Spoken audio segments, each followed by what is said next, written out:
Bom dia, estamos no capítulo 29 do livro Rumo a uma Vida Significativa, na página 307, ok? O tema de hoje é milagres, vendo o extraordinário no âmbito do comum. Uma pergunta muito interessante, o que é um milagre? O que eventualmente, como caracterizamos um milagre? Então, na prática, a diferença entre um milagre e um acontecimento natural está apenas na frequência. Assim diz o Baal Shem Tov. Ou seja, o que é um milagre e o que é algo natural? Milagre é um acontecimento que aconteceu uma vez. É um milagre, fora da natureza, fora do curso da natureza. Certo? Diz o Baal Shem Tov, na verdade, a natureza não é nada mais do que uma sequência de milagres, uma sucessão de milagres. A melhor prova disto é que quando nós temos um milagre que acontece uma vez, é um milagre. Se se repetiu duas vezes, vão dizer que casualidade. 3 vezes, coincidência. 4 vezes, quando acontece já 10 vezes, vai dizer, bom, virou natureza. Ou seja, um milagre que se repete sucessivamente passa a ser algo natural. Então, qual a diferença entre um milagre e algo que nós chamamos natural, comum, corriqueiro? Simplesmente a frequência com que acontece. Ok? Então, normalmente diríamos que o milagre é algo que foge das regras da natureza, transcende as regras da natureza. Mas, assim explicou o Baal Shem Tov. Diz o Rebbe, os milagres estão todos ao nosso redor. Devemos abrir os olhos para enxergá-los. E qual é o maior milagre? Mais simples, o milagre da vida. O milagre da vida, simplesmente, não tem explicação. É um milagre, claramente, onde nós vemos literalmente a mão de Deus na natureza, de uma forma clara.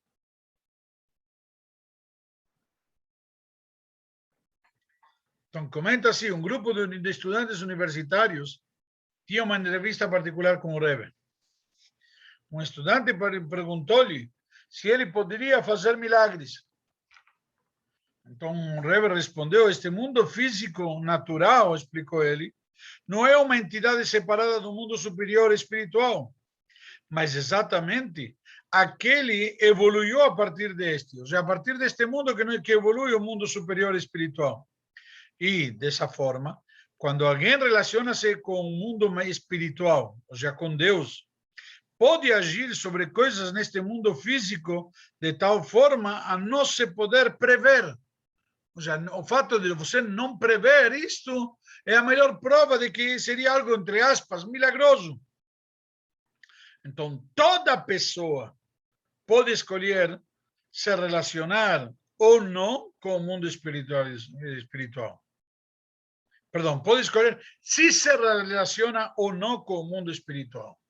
Já cabe a ele o livre-arbítrio. Você que decide se vou me ligar com Deus ou não, e, consequentemente, vou ter, entre aspas, acesso a tudo isso. A Parnassá não é milagrosa? De repente, onde você menos espera, te acontece alguma coisa, te vem a Parnassá, a Brachá, etc. O Rebbe continuou. Devemos fazer a escolha certa e utilizar toda a nossa força para viver com virtude, para apresentar a harmonia a cada um que conhecemos, para incentivar os outros a que reforcem a benevolência e a que derrotem o mal. Na prática, a fazer do mundo um lugar melhor. Que isso que a Torá vem nos ensinar. O Rebbe concluiu, assim, em essência, ao influenciar estudantes como vocês a sair pelo mundo e a realizar bons trabalhos, sim, podemos fazer milagres. Agora a pergunta, o que é um milagre? Você acredita em milagres? Para responder a esta pergunta, devemos definir o que queremos dizer com milagre. A palavra é utilizada com tanta frequência, às vezes por motivos tão triviais, que se tornou um clichê. Num nível superficial, algumas pessoas consideram um milagre simplesmente como um acontecimento inesperado ou uma surpresa maravilhosa. Para outros, contudo, Um milagre é a convicção de que Deus interveio sobrenaturalmente em suas vidas. As pessoas podem discordar quanto aos acontecimentos em suas vidas serem de fato milagrosos, ou poderem ser explicados naturalmente. Muitas vezes você vai no médico e vai dizer, puxa, fulano se curou, é um milagre. Alguns veem os milagres como uma verdadeira afirmação da presença de Deus em suas vidas. Uma pessoa mais cética pode ver o milagre como uma esperança irreal, algo que alguns se agarram face às duras realidades da vida. A questão dos milagres é realmente uma questão de como entendemos Deus e o papel que Ele desempenha em nossas vidas. Ou seja, se nós vamos acreditar que a presença divina é uma revelação milagrosa, porque quando se faz presente, algo muda dentro do rumo natural. Então, tudo depende do nosso nível de fé e que acreditar que não somente Hashem existe, sino que Hashem participa, tem uma participação ativa em tudo isto. Analisando a anatomia de um milagre e compreendendo seus sentimentos a este respeito, você pode aprender muitas coisas que o ajudarão a encontrar um significado mais profundo em sua vida. Então, o que queremos dizer com milagre? Se concordamos que um milagre é um acontecimento benéfico que não pode ser explicado pelas leis da natureza, então devemos primeiro perguntar o que é um acontecimento natural. Por que não seria considerado milagre qualquer evento natural que nos excitasse e maravilhasse? Já quando acontece algo extraordinário, fora da rotina, deveria ser um milagre, então. Verdade seja dita, não entendemos realmente as leis da natureza. Leis entre aspas. Sim, a natureza funciona de acordo com um projeto que nos acostumamos a aceitar como normal. Mas, enquanto isto faz a vida mais previsível e, portanto, mais confortável, não a faz necessariamente mais compreensível. Quando sabemos, por exemplo, que o sol vai se levantar amanhã de manhã, experimentamos uma sensação de ordem e controle, mesmo não tendo a menor ideia de por que a natureza foi criada desta forma. Só porque rotulamos alguma coisa ou fenômeno como natural, não significa que a compreendemos melhor do que compreendemos um milagre. Na prática, como vimos antes, a única diferença é a frequência entre eles. A diferença entre um milagre e um feito da natureza é apenas de frequência. Imagine que o sol se levantasse apenas uma vez na nossa vida. Todos correriam para ver, proclamando ser esse um evento absolutamente milagroso. Mas, como vivenciamos o nascer do sol a cada dia, nós o vemos como apenas outra parte comum de nossas vidas. Algo que, de alguma maneira, forçosamente, necessariamente, irá acontecer. Este é um atributo inerente ao homem. Tornamos-nos tão acostumados com uma coisa que, não importa o quão extraordinária ela possa ser, nós a consideramos irrelevante. Precisamos constantemente de novas doses de excitação para nos despertar o interesse. A rotina simplesmente acaba com essa motivação, com aquela energia e vitalidade, entusiasmo. Alguém dirá, se pelo menos eu visse um milagre, então eu acreditaria. Então eu mudaria a minha vida. Eu já ouvi algumas vezes isso. O que estamos esperando? Que o mar se abra? Milagres acontecem à nossa volta a todo instante. A própria vida é um milagre. Considere a maravilha do nascimento humano, o próprio corpo humano. Com que sabedoria que ele está constituído. Em todos os sentidos. Na verdade, nos referimos frequentemente ao nascimento como um milagre. Por quê? Então nos esquecemos tão facilmente de que cada pessoa na Terra é produto de um milagre. Como estamos tão distraídos pela luta diária pela sobrevivência, por nossas responsabilidades e obrigações, tendemos a ignorar os milagres à nossa volta. O próprio barulho da vida abafa o som subjacente daquilo que deveria ser mais real para nós. Não é que não acreditemos em milagres, simplesmente não nos damos o tempo de apreciá-los. Ver um milagre significa apreciar o excepcional dentro do trivial, o extraordinário no âmbito do comum. Vamos lá.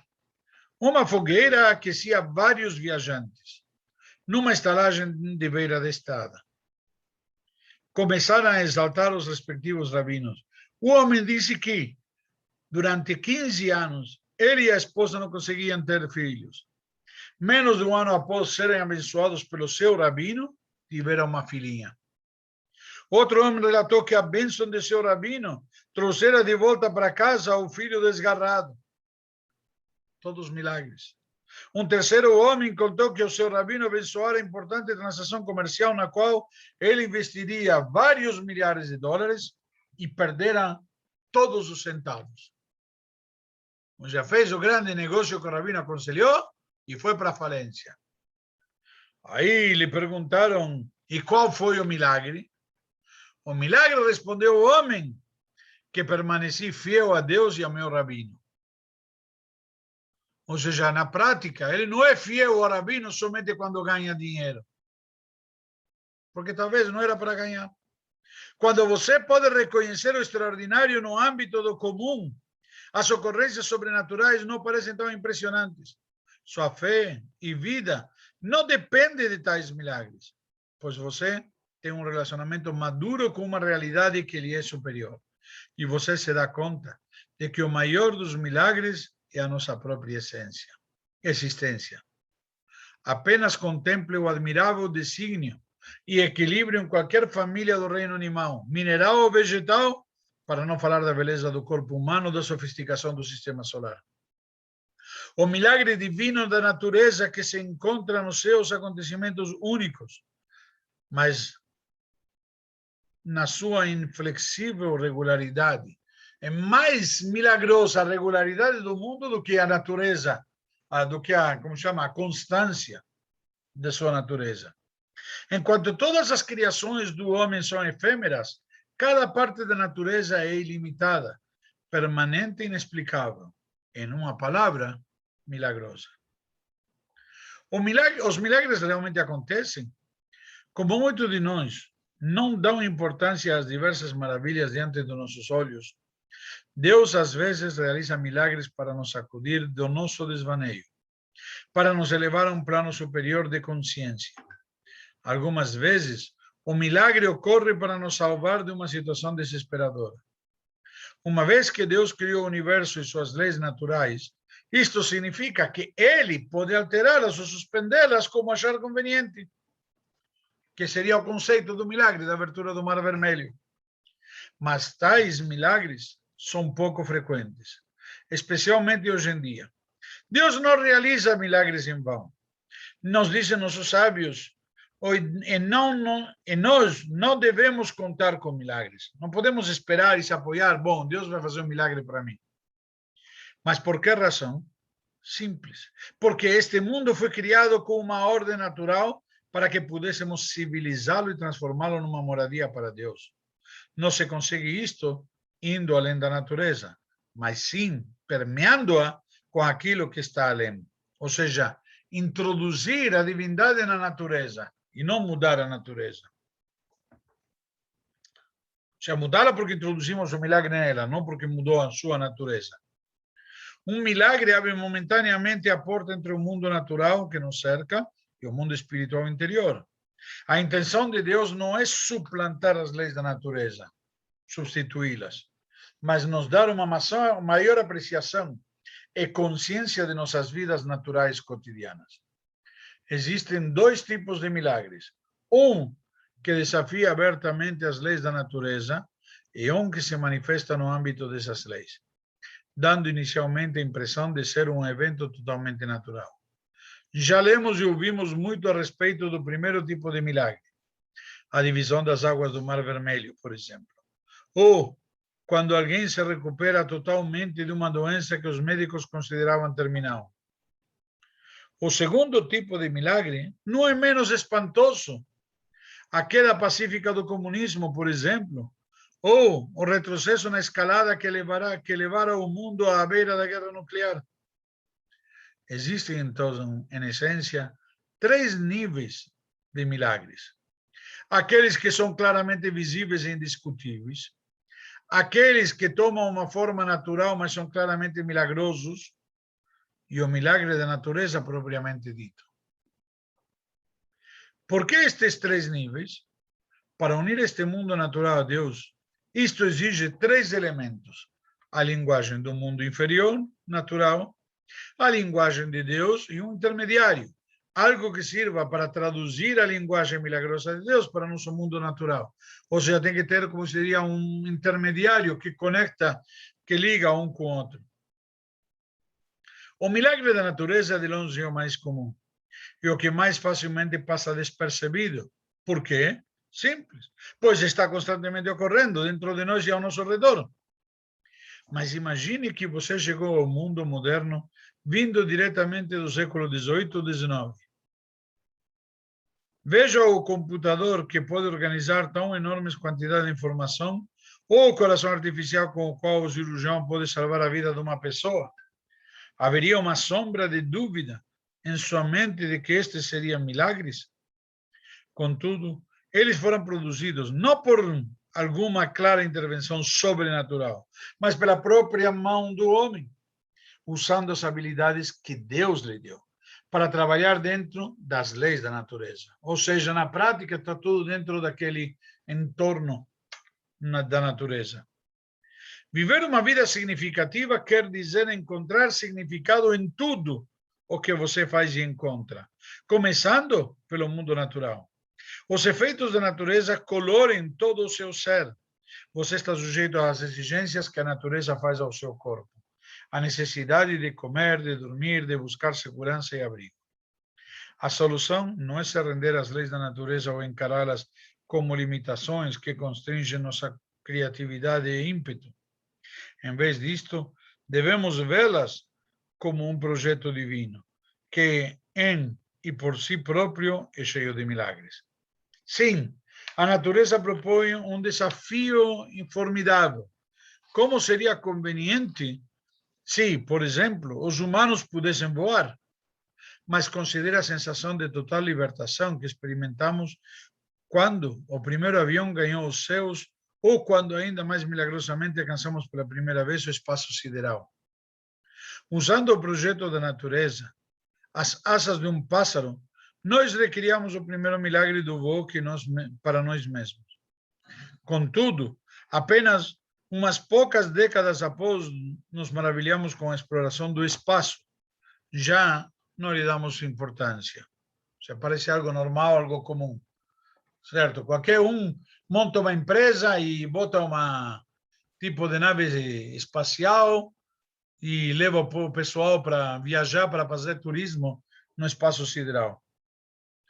Todas as nossas experiências significativas na vida continuam incompletas se, em última análise, não encontramos nela um sentido mais profundo. Se não somos capazes de ir além da ordem natural da qual tão frequentemente nos sentimos prisioneiros. Como podemos nos libertar do poderoso jugo da natureza? Compreendendo exatamente o que é a natureza e o que ela não é, reconhecendo que as leis da natureza não foram postas diante de nós como uma barreira, mas dadas por Deus, para que nós pudéssemos revelar o extraordinário no âmbito do comum. Ou seja, na prática, nós podemos simplesmente revelar a grandeza que está dentro da natureza. Tudo isso é a função principal que se nos deu. Para tanto, como se consegue isto? Devemos aprender a olhar o mundo com olhos puros, a observar a beleza da natureza e reverenciar o seu Criador. A natureza é um dos nossos melhores professores. Há algo a ser aprendido em cada aspecto, não importa o quão humilde. Numa colmeia de abelha, vemos a pura eficiência. No fluxo das marés, vemos a natureza cíclica do tempo. No complexo de raízes de uma árvore, vemos o instinto do autossustento. Na verdade, inclusive, o Talmud diz que se não fosse a Torá, poderíamos aprender os ensinamentos da própria natureza, como a humildade do gato, etc. Devemos aprender a olhar mais de perto nossas experiências diárias. Logo você verá padrões se desenvolvendo, tornando-se óbvio que os seus passos estão sendo guiados pela providência divina. Quando você encontra alguém, quando faz uma viagem, quando uma nova oportunidade de negócio se apresenta, cada momento de sua vida contém oportunidade para um milagre. Cabe a você estar receptivo, revelar o sublime dentro do cotidiano. Ou seja, que nós imaginamos que a natureza, isso daqui já é sobrenatural. O que devemos aprender com os milagres?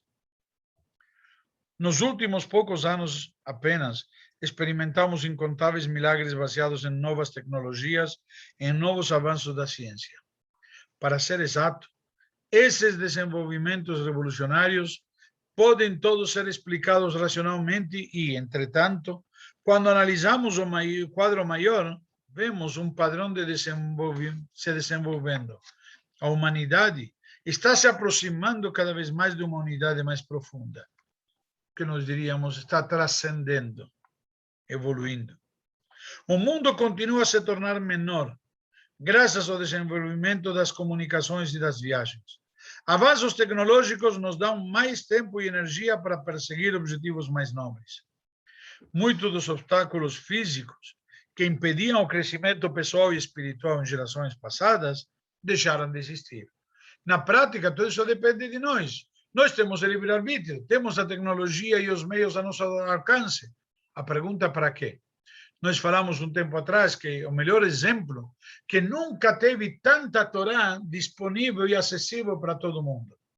Você tem na internet hoje em dia, com esse avanço, Torá, Shiurim, disponíveis e acessíveis a todos, 24/7, Deus me livre, porque tem que deixar um dia para descansar para Hashem, mas 6 dias por semana, o tempo inteiro, temos a Torá disponível, acessível, sobre o tema que quisermos, na língua que entendermos, para podermos estudar, crescer, evoluir, progredir.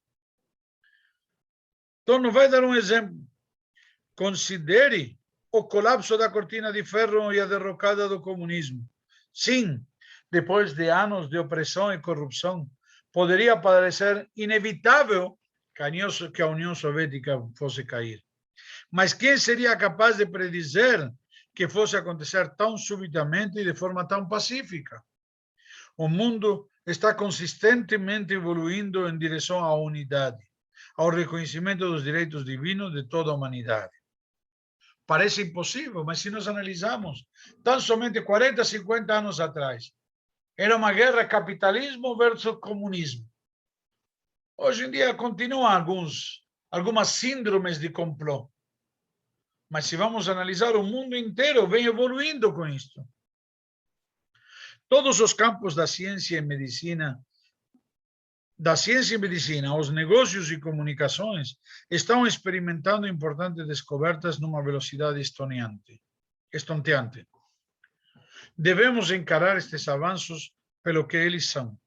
Não meros acontecimentos aleatórios a serem usados em interesse próprio, mas passos individuais em direção a um caminho de probidade, um caminho que avança rumo a uma vida de significado e redenção, e não de forma somente individual, sino também comum, geral, abrangente. Sim, podemos encontrar explicação para muitos acontecimentos, mesmo milagrosos, mas também devemos admitir que uma mente capaz pode encontrar explicação para qualquer coisa. Assim como você tem uma escolha em tudo o que faz, também pode usar sua mente tanto para procurar milagres na vida, como para negá-los. É simples. Tudo depende da perspectiva que você vai enxergar. Só você pode identificar o grau de sinceridade com o qual está tentando compreender sua vida e impregná-la de significado. Se analisar honestamente a sua vida, você irá reconhecer os milagres que ocorreram na natureza e o milagre da própria natureza. Você reconhecerá a providência divina em todas as suas atividades. Você aprenderá a apreciar os milagres da sua vida e mesmo o milagre da vida. Agradeça a Deus por estes milagres. Não faça pouco caso deles. Finalmente você perceberá que o mundo ao seu redor está experimentando milagres dentro de milagres. Uma revolução interna. É hora de reconhecer que o mundo está caminhando rumo à redenção e que é uma escolha sua, e unicamente sua, de tomar parte disto. Ou seja, na prática, isso é parte da maior dádiva que Deus nos deu, o livre-arbítrio. Escolher como encaramos, como vivenciamos cada passo, cada momento da nossa vida. Um homem dirigira o carro por uma boa distância para participar de uma reunião com o Rebbe e ficou em fila junto com vários milhares de outros. Não vim apenas pela inspiração, explicou ele à pessoa na sua frente. Ouvi sobre numerosos incidentes milagrosos nessas ocasiões. Após chegar ao Rebbe, cada pessoa na fila estendia uma taça, na qual ele vertia um pouco de vinho.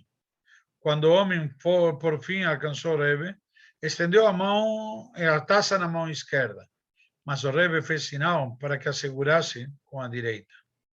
O homem não se mexeu para trocá-la de mãos, e o Rebbe não lhe vertiu o vinho. Um assistente advertiu o homem: por favor, segure a taça com a mão direita. Com óbvia perturbação, ele estendeu a mão direita. Descrente, olhava enquanto o Rebbe enchia-lhe a taça. As pessoas atrás dele ficaram irritadas com a demora, mas ele as perdoou com sinceridade. Como podiam elas saber que a mão direita estivera até então paralisada? Na prática, que história! Um milagre claro, como diriam. O homem tinha a mão direita paralisada. Então ele estendeu a mão esquerda para pegar o vinho. Mas quando o Rebbe falou que passe para a direita, o homem não reagiu, porque ele imaginou que a mão dele está paralisada. Naquela hora, o Rebbe, de alguma maneira, ou motivou, ou fez o homem vencer algum determinado obstáculo, e ele conseguiu mexer e manipular a sua mão esquerda, a sua mão direita que estava paralisada. Então, alguém pode pensar que isso é um milagre ou não. Alguém pode dizer, explicar de outra maneira. Não faz diferença como você analisa o milagre. Interessa que eles acontecem. Se você, como falamos no início, chama eles de natureza ou não, ou como você encara, é uma questão muito pessoal. Mas que a Hashem está constantemente participando das nossas vidas, disso não há dúvida nenhuma.